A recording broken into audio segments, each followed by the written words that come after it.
Hi again, everyone, and welcome to another episode of RVBusiness Capitol Talk, sponsored by Excel. And I'm Rick Kessler, with me, Sherm and Goldenberg, and joining the two of us today is Bernie Brenner. Bernie is the CEO of Rollick. Bernie, thank you so much for joining us. Appreciate you coming on. Oh, yeah, thanks for having me. I love doing these and appreciate all you guys do. Very good. So, Bernie, let's start off with just tell us what Rollick is. Give us a rundown of the company, how it was founded, where you're located, and the services that you offer.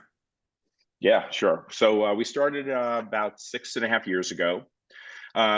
In general, Rollick, think about it as a communication platform where we're connecting consumers that want to buy with manufacturers and eventually with dealers. Like it all goes down to the dealer, and everything has to support the dealership. So we work with manufacturers, and we're capturing leads on their site, and we're routing them to the dealers, and then we're nurturing them on behalf of the manufacturer. Sometimes we're nurturing them on behalf of the dealer. And we have about 140 manufacturers subscribing to that platform in recreation, primarily power sports, RV, and marine.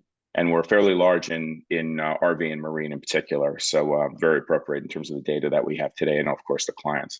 And then we have a lot of dealers that participate. And in addition to just receiving leads from those manufacturers, they're using some other services that we have. We may have software that sits on their website to help them with converting leads and communicating back to the consumer.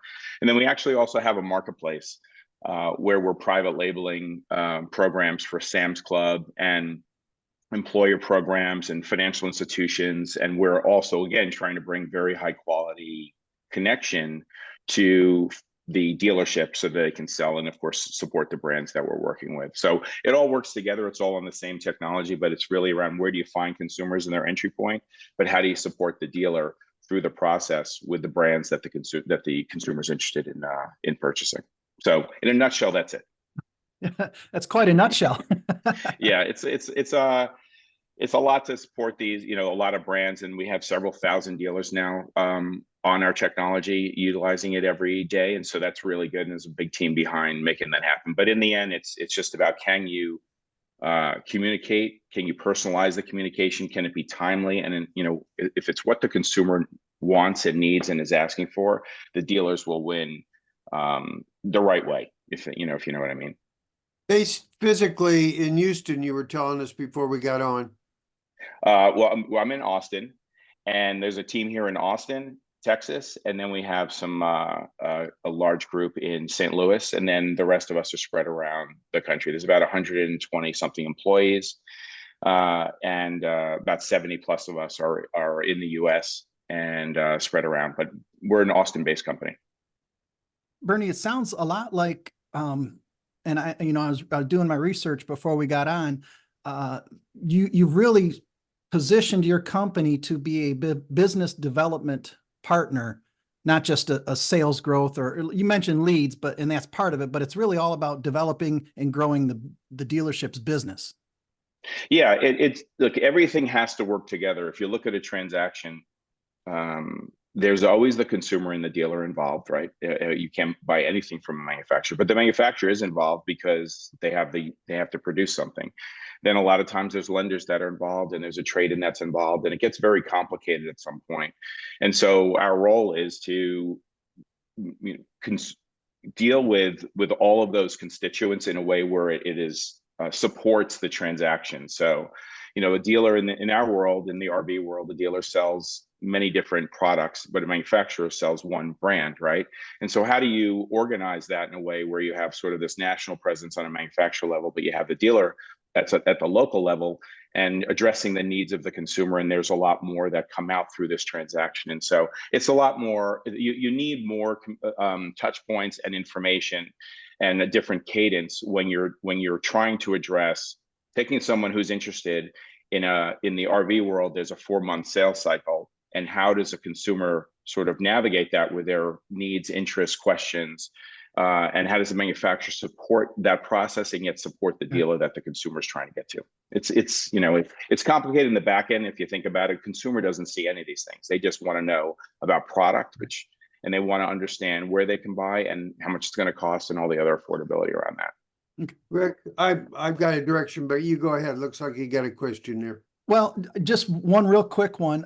Let's say I'm Rick Kessler, the president of Rick Kessler RV dealership. I get a call from you or someone on your team, a cold call. Tell me the process, because I'm interested. How do I learn more, get on board, and what's that process going to be once I sign the paperwork?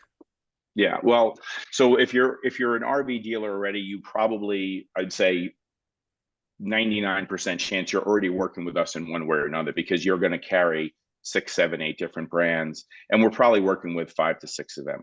About 55% of all the RVs sold in the US touch our platform in one way or another, whether the dealer has signed up for something or the dealer is just receiving information from us, right?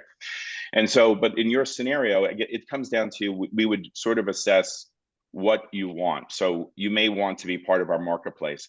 And as you mentioned BD and bringing in partnerships. We have these very large partnerships that we try and then bring that connection to the dealer. So USAA is a great example of an amazing organization that supports military and families. And in the RV world, we have very targeted incentives coming from 11 or 12 manufacturers now that will give USA members a special incentive to buy their RV at the dealership, right? And so this is extra cash that makes the unit more affordable, and it doesn't come out of the dealer's wallet at all. And it lowers the price for the consumer, and everyone wins in that scenario. So you may be interested in that and calling us because you heard about this program and you as a dealer want to support USAA and want to support military and their families. So in order to do that, you would reach out to Rollick. Of course, we're trying to reach out to you, but you may have other needs as well. There may be a nurture situation where your CRM may not nurture on a cadence that we do, and we do this for, gosh, over almost 1,000 dealers now that are using us to nurture emails that come through, or excuse me, leads that come through. But you may also be receiving stuff from the manufacturer side. So depending on what you want and where you're at, you may have digital retailing needs where you want to capture customers and capture an application or do a pre-qual and address trade-in, because the whole move, and we've done this future of buying study, and we've done it since 2020. And we're measuring what consumers want to do online versus offline. And the great thing about all this is, while so much, and we hear this everywhere, is moving online, and there is a trend towards that. But when it gets down to the transaction, consumers really do want to go into the dealership in every segment, whether it's power sports, marine, RV, we track them all. And in the case of RV, still to this day, 78% of consumers want to do it online, where when they're starting their journey, it's about 85% want to do it all online. And that's very natural, right? You want to go online and discover product information. So we're helping through that, and we're trying to provide consumers information where they're at, meet them where they're at, but still bring them down to the dealership.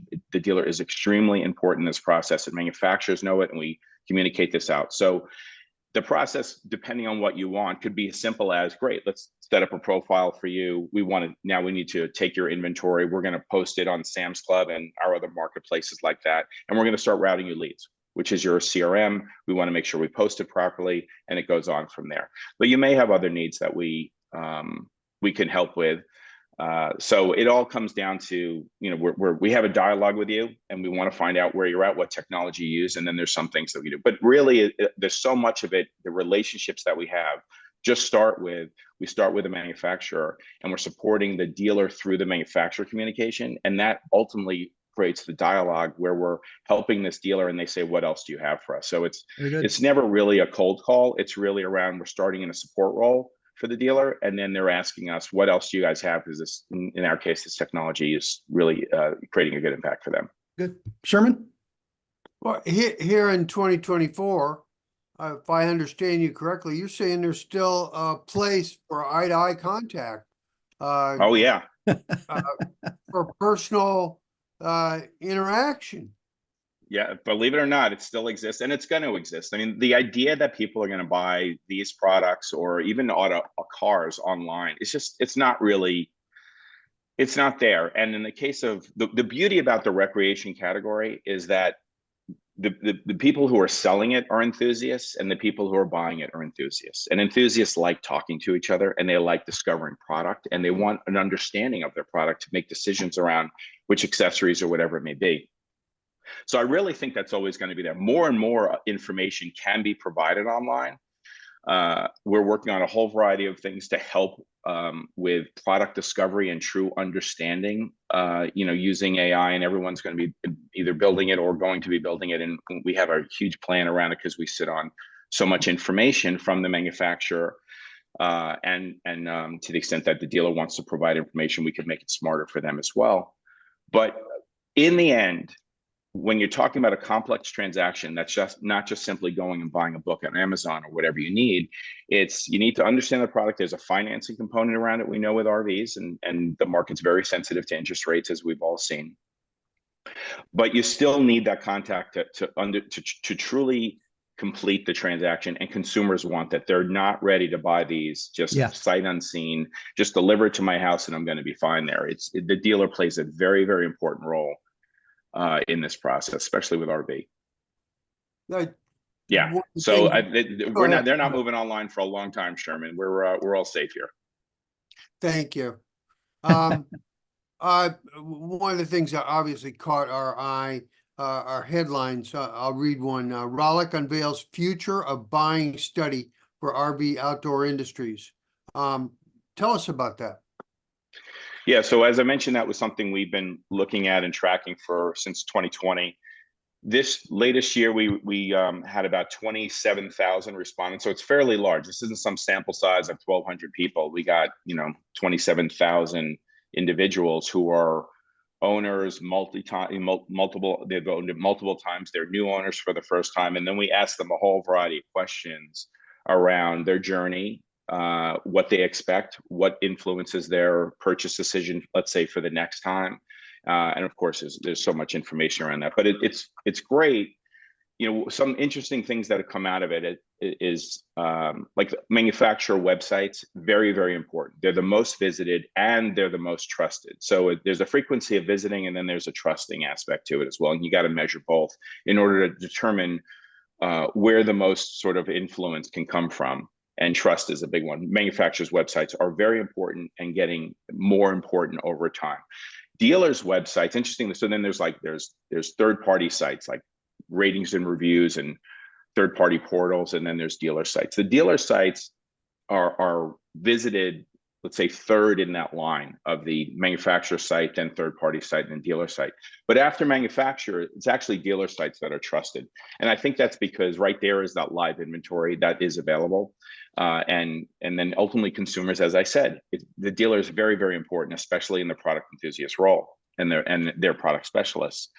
So that was something that we see more and more, where the manufacturer is playing an even greater role in helping the dealer on the digital side, not by just supporting the dealer in what they're doing locally, but they have a responsibility and an influential position to be able to, which is naturally, you understand, and they want to support their brand, create that connection and then get them to the dealer. So that the dealers should be looking at the manufacturer leads that are coming through as very, very important. I think historically the challenge has been the quality hasn't been there, because we as at Rollick have been working on creating higher quality leads from the manufacturer site, which has worked quite well. And we've heard this from the dealers. I think when I first started 6 years ago and talking to dealers and visiting them, I asked them about their manufacturer leads, and they said these are the least. These get followed up.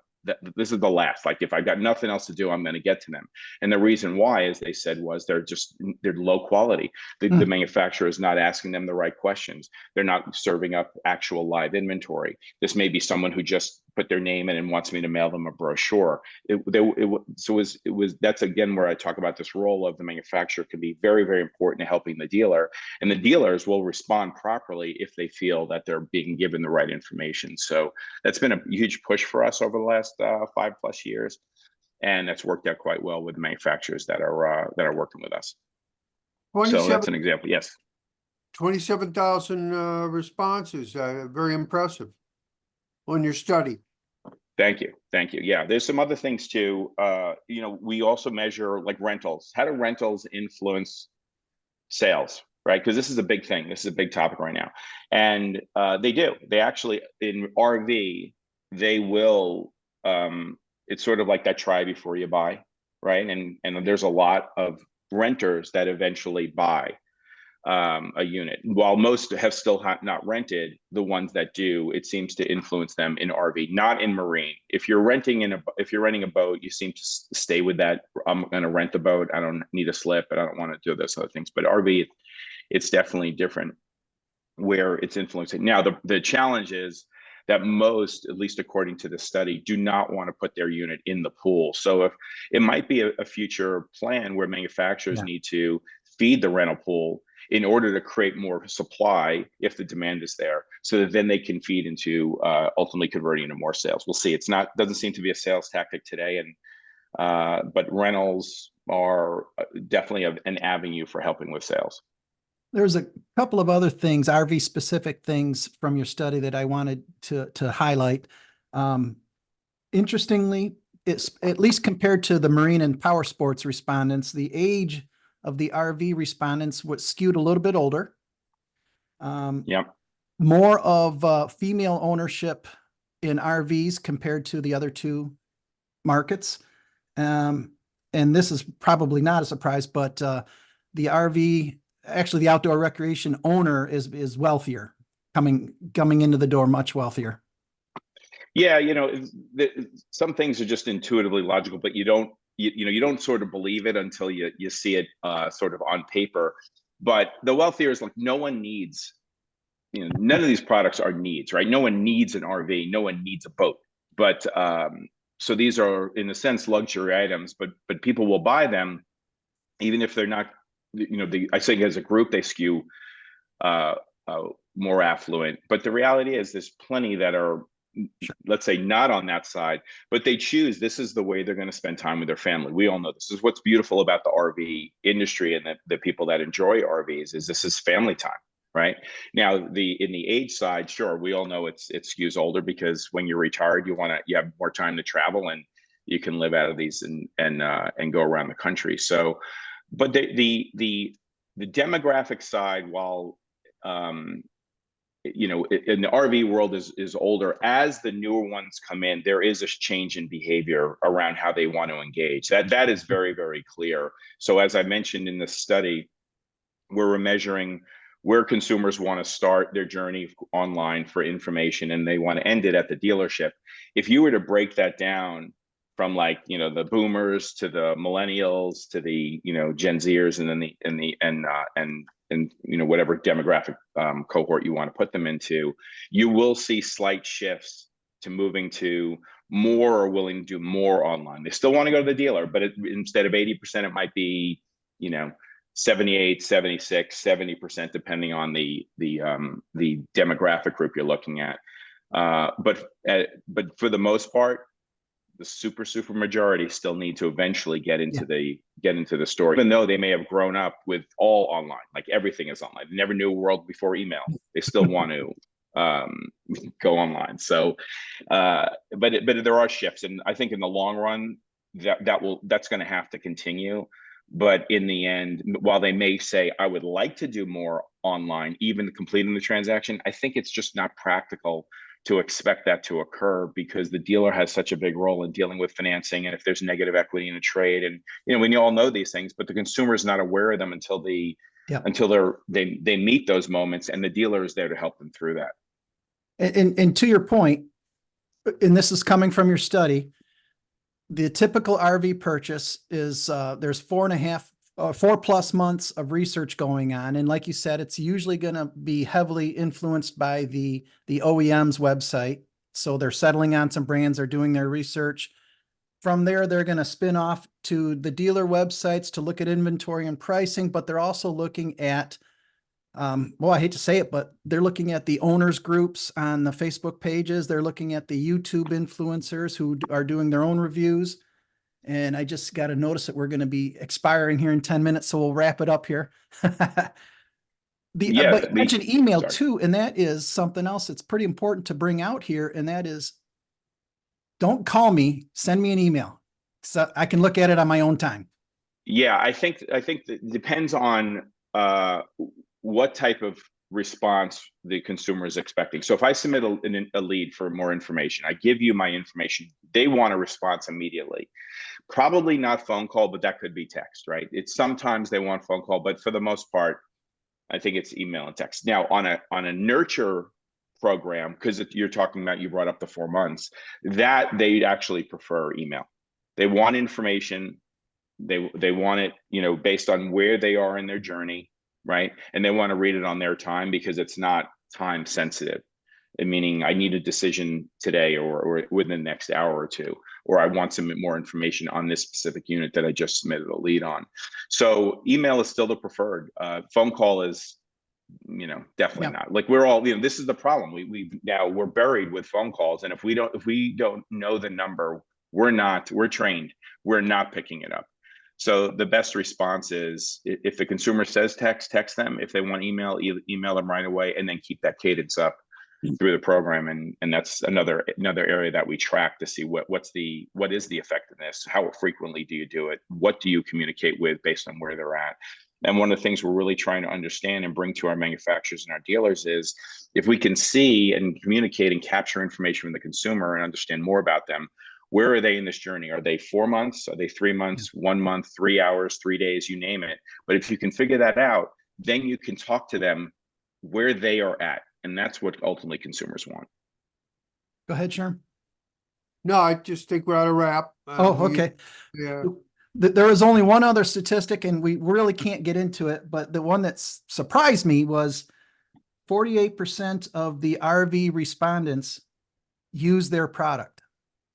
So only half of the people are actually using that thing sitting in their driveway that they're making payments on. That's shocking. Yes, it is shocking. It is shocking. It's unbelievable for that. This sits in a driveway or in storage for so long. And it's a depreciating asset. It's yes, but it's the nature of it is it's been that way for a long time, and picked up during COVID, but we'll see how things normalize now after over the next few years. But we'll be tracking every year, and we'll come back to you next year as well and bring you the new data. So let's wrap it up like this. And this is coming from go ahead, Sherm. I just wanted to tell Bernie it was a pleasure meeting him. Oh yeah, for sure. This is coming from your study, Bernie. The customer base is changing, and how they want to interact with dealers also is changing. And I think for the last 30 minutes or so, you spoke all about that. Again, Bernie, thank you very much for your time. Thank you both for having me. Great meeting you. And anything else we can do, please let us know. Appreciate it. Pleasure. All right. Take care.